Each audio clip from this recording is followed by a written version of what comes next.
mbokk yi dal leen jàmm ci seen beneen numéro portrait à la sénégalaise tey nag ñu leen di xamaleek l'unificateur di suñu maam Seydina Alaaji Abdoulaye Thiaw Lahi doom ci Seydina Issa Rouhou Lahi ak Soxna Ngaan Diop mu ngi gane si àdduna le 26 octobre 1926 waaye laata muy gane àdduna maam Limaamu daana wax naan bés a ngi ñëw sama woote bii dana siiw bu Abdoulaye yegsee mu ngi gane si àdduna fii ci Yoff ba dal alxuraan jotee dugg na ci daara ba ki ko mujjee jàngal indi ko ci Seydina Issa ne ko sa doom ji lépp lu doomi soxna war a xam fàggu na ko ci xam-xam ci noona la ki nekk xalif général des Layènes tey am yéeney dem armée ngir servir réewam Abdoulaye Wade waaw mi nekkoon ñetteelu président bu Sénégal dégg ne doomi sëriñ bi dafa war a dem armée mu ñëw ànd ak magam Moustapha Wade ne man tamit dama bëgg a ànd ak moom ca noonu la ñu àndee bango ngir dem mën a servir seen réew waaye balaa ñoo dem Seydina Issa dafa ni Abdoulaye yow lan nga bëgg mu ne ko xanaa nga ñaanal ma bàyyi ngir ma màgg ba mën a siiwal sama wooteeb maam bi ñu ne Abdoulaye Wade yow lan nga bëgg mu ne man dama bëgg màgg ba dem jàngi tugal ngir mën a servir sama réew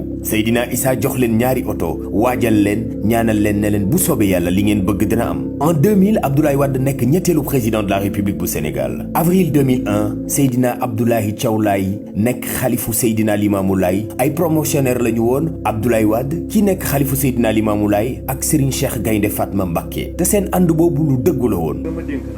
na njaboot gi nga ko dénk nag nee na jàpp na ko. fa tabarakallah yow nag.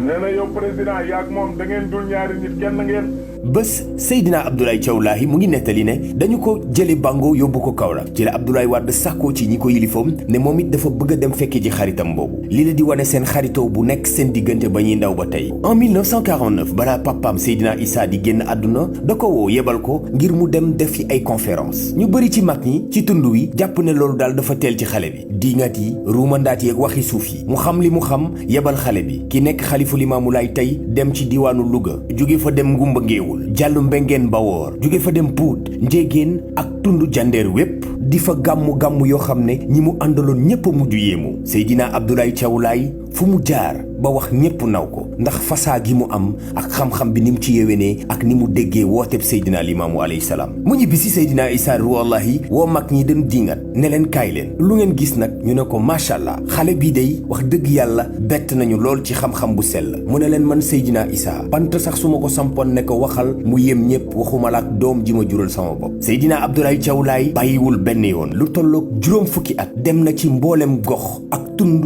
yi nekk ci biir réew mi juróom fukki at di wër di gàmmu fu jullit nekk yegg na fa fësal appelub Seydina Limaamu ma nettali leen ci lu mu sa xew ci gàmmu yooyu mu doon wër di def en 1990 mu dem ci département bu Bignona doon fa amal gàmmu booba jamono Casamance tàng na nakate dañ fa placé ay bomb mu mujj fa blessé 150 personnes yoo xam ne dañ leen a jëlal avion ca bés boobu évacué leen ci hôpital principal bu Dantec ak bu CTO waaye Seydina Abdoulaye Thiaw Lahi musu cee wax lu ñaaw musu cee yëkkati fitna jàmm rek la mësa woote moo ne booba jamono bakkanam mu ngi woon ci xottu gerte bu ngeen gisee njabootu Seydina Limaamu am kóllëre gu yéeme ak mbooleem këru diine yi ci biir réew mi Seydina Abdoulaye Thiaw Lahi joué na ci rôle bu am importance tudde na doom xaritam wóllëreem Serigne Cheikh Gaynde Fatma bi mu nekkaloon promotionnaire armée muy seen Cheikh Mbacké Laye mi yor daara ji di jàngal mag tudde na doom Alaaji bu Sakho ndax cofeel gu mu am ak dégg Maodo tudde doom Serigne Abdou Lahad Mbacké doomi Serigne Touba tudde it doom Serigne Mansour Gueye bu Xombol lépp ngir rafetal diggante këru diine yi. Maam Ahmad Bamba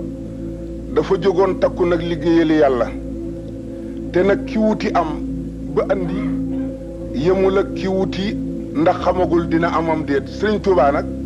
la mu wuti woon yàlla jox na ko mu andi ko. Seydina Abdoulaye Thiaw Lahi 1992 Pape Jean-Paul II di ñëw Sénégal ñu bëri ci këru diine yi ne duñu dem ndax loolu daal dëppawul ak seen diine moom rek moo nekkoon aéroport ngir teeru Pape Jean-Paul II ci kilifa diine mës na fi teeru it buuru Makka bi muy ñëw Sénégal ba mu kontaan ci lool moom buuru Makka Seydina Abdoulaye Thiaw Lahi dalee taalibe Laayeen yi ci buntu Yoof ba aéroport ñépp sol lu weex yor ay drapeau yu weex ngir wane taar ak l'islam ni mu amee doole ci biir Sénégal ba buuru Makka kontaan ci lool félicité président Léopold Sédar Senghor en 1989 amoon na fi événement bu ñu doon wax événement naari mooy ki njëkk a yëkkati kàddoom dem ci chaîne nationale bu Sénégal def déclaration ngir jàmm dellu si waat ci diggante ñaari réew yi. xale yi nekk université dañ koy woo mu dem defalal leen conférence ci amphi yi. xalif général des Baye Fall invité ko stade Marius Ndiaye mu dem teewal ko. wuy ji na sax woote bu Cheikh Béthio Thioune. màggalu Touba moom ci boppam moo nettali ne ci 50 ans yi mu nekkul xalifa 48 yépp màggali na ko. gàmm bu jotee ca Tiwaawoon bëccëg bi fa la koy yendu bu ngoon jotee mu taal otoom ñëw gàmmul ay taalibeem. Seydina Abdoulaye Thiaw Laye ni mu mel ak i bokkam ñépp a ko séedee. tarbiya na papaam di Seydina Issa Rouhou Laye toftal ci papaam Mañoon Laye ba ñu doon ko wax porte parole am di ko demal fu nekk ci àdduna bi. nekkoon it jëwrinu magam di Baye Seydi Thiaw Laye mi nekk xalifa 1971 ba 1987 mu nekk ci bras droit wu Seydina Maam Alassane Laye magam 1987 ba avril 2001 si la ko wuutu ci xilaafa gi. première déclaration moom Seydina Abdoulaye Thiaw Laye bi mu def mooy fi mu nekk nii nag wax jeex na nanu jublu ci jëf. xalif général bu Laayeen bii tey fu mu tànt ngir waxtaane fa yonent ba li muy jiital mooy waxtaane mbindum Serigne Touba waxtaane jàngale Seydi Hadji Malick Sy waxtaane maam Bu Kunta Ndiassane waxtaane Cheikh Sadibou waxtaane Baye Niass ak maam Alhaji Abdoulaye Niass sooga nag tàmbalee wax ci maam Limaamu Laay kile mooy unificateur ku baax xeebul kenn ndax ay taalibeem ci boppam ñooy seede ne xalif bi daf leen a yéem ndax day dem di tuddal taalibe yi ay doom di jullee néew yi kooku mooy Seydina Alhaji Abdoulaye Thiaw Laye doom ci Seydina Issa Rouhou Laye ak soxna Ngaan Diop ginnaaw bu ñu leen ko xamalee lenn rek la ñu bëgg jullit chrétien fii ci Sénégal ñaanal ko mu yàgg fi lool te ànd ak wér guddal fan maam Sénégal seen sakk nga Laye Makhtar. wax leen laa ilaha illallah. incha allah bu soobee yàlla. jamono ma ci jamono ya. mool ma dina ko joore. tuub ba dina ko yéege. jigéen ñi dinañ ko fóote.